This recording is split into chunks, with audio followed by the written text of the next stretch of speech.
Hey everybody, welcome back.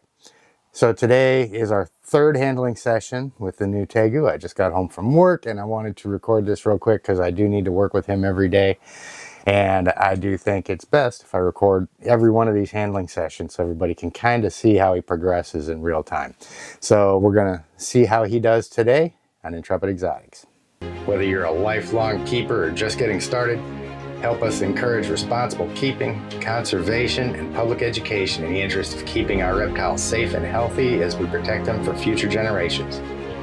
You're invited to spend time with us as we experience these awesome animals together on Intrepid Exotics.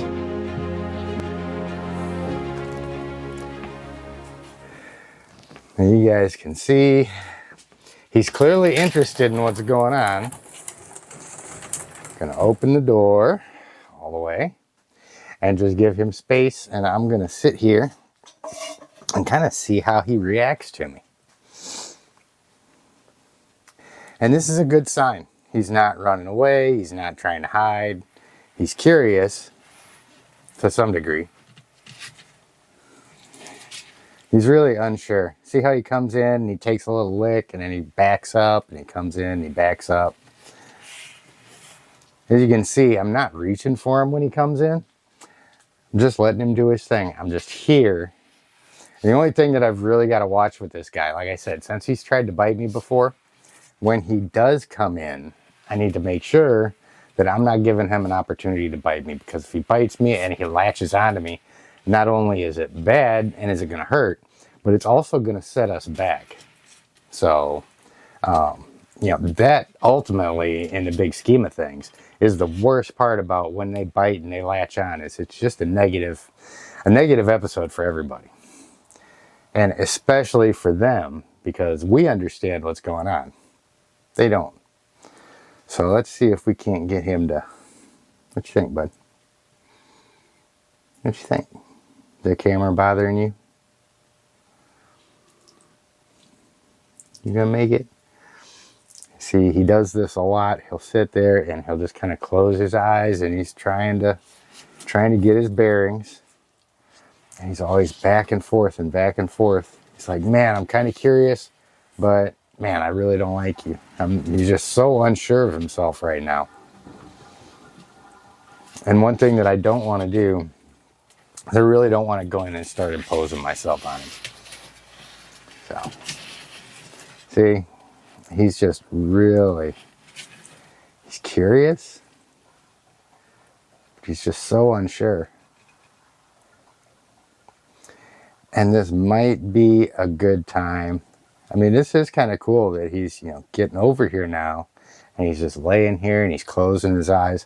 I'm still trying to decipher exactly what it means with him when he closes his eyes like that. Our first instinct is to think that he's relaxed, that he's, we always associate that with sleeping. But he's just not relaxed. So there's got to be another reason for him doing that.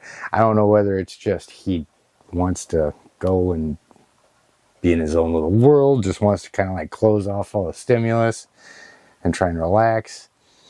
But I'm just really cautious about going in and breaching his space before I see that he's actually comfortable. So, see, and this whole closed eye thing, see?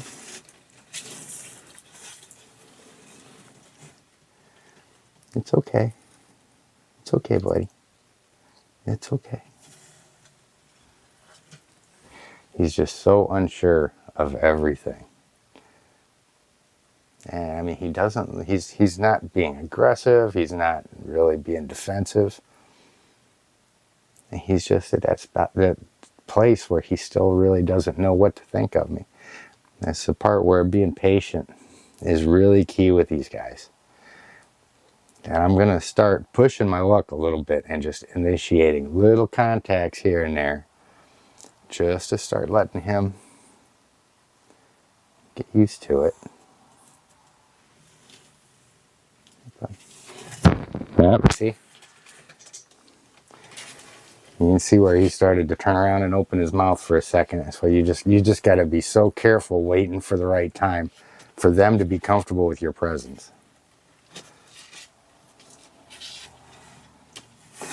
Mm-hmm.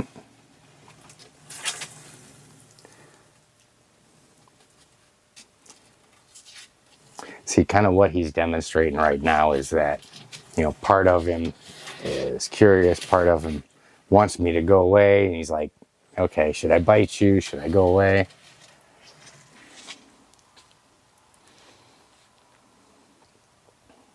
But this is where we talk about the patience really coming into play with these guys, because the only way to get him over this is to just spend time with him, sit down here by the enclosure, let him get comfortable with the fact that he's going to see me around all the time. Ain't that right? And I just don't want to really force any kind of real engagement on him. I mean, every now and then I'm going to put my feelers out there, and I'm just going to see if I can get a touch, see how he reacts to it. You know, I want him to realize that when I do that, you know, he's not going to be hurt, he's not threatened and stuff like that. We really want to do it sparingly. So it's really a big thing about respecting their space. See? That's what I mean, just that slightest little touch right there on his tail, and he's like, what are you doing? So, you okay? You okay, bud?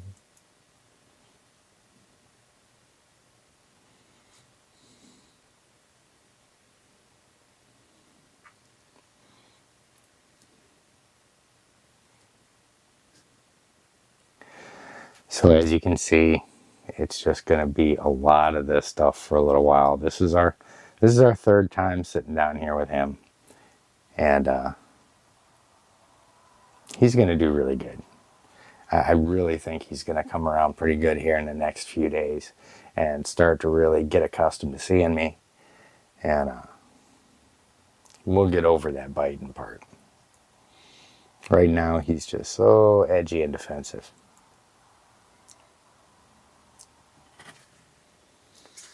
You're just so on point, ain't you? Any little move and you're just right there. We're going to be okay?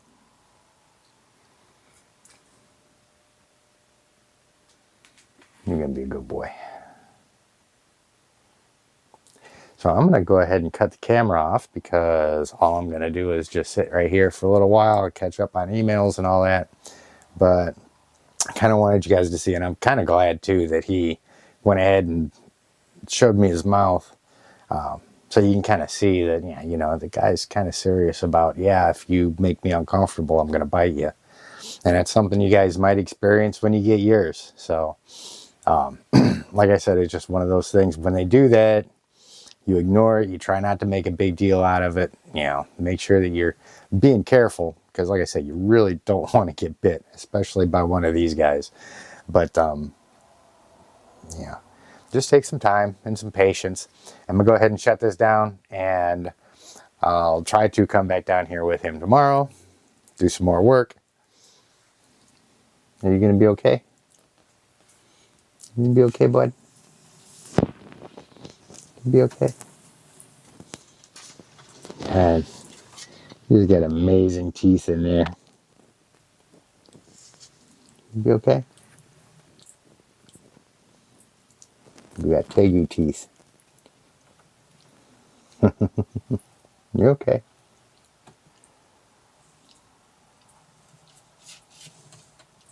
You're okay.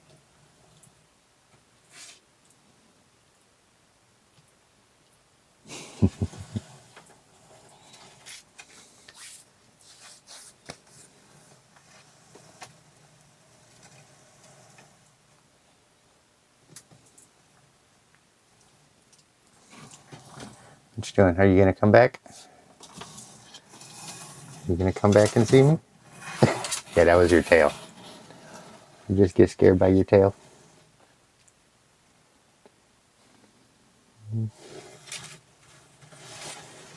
Easy, easy. Easy. No. Easy.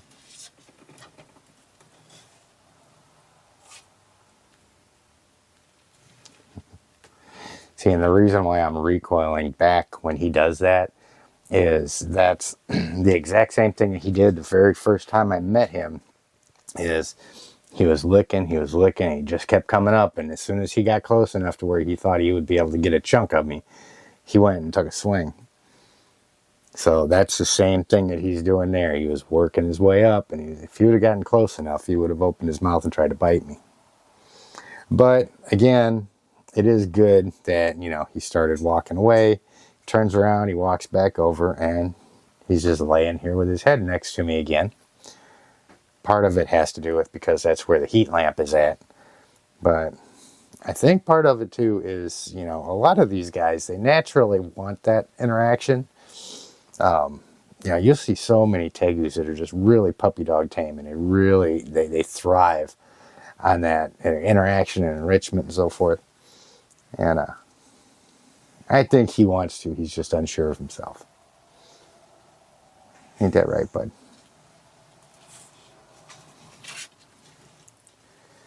See, and there's just really subtle body language that you look for to know that it's okay to approach them.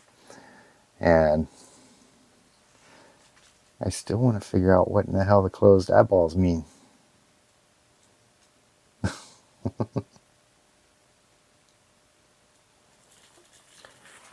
But yeah, he's going to do pretty good.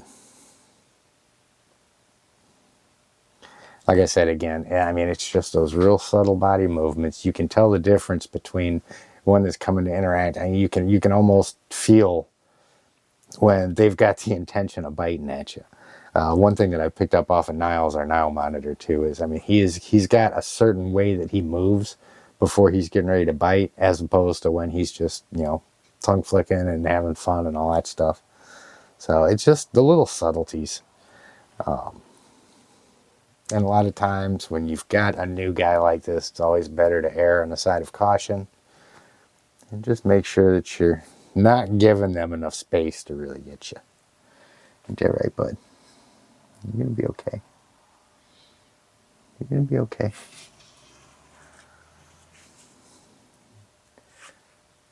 You're going to be good? I can see those eyes going.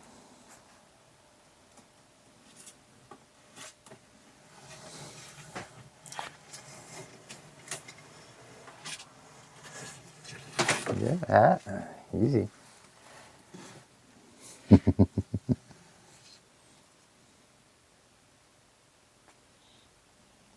Alright, he's wanting to bask. I'm going to try and keep these handling sessions pretty short. So, you guys have an outstanding day, and we'll see you tomorrow when we come back down here.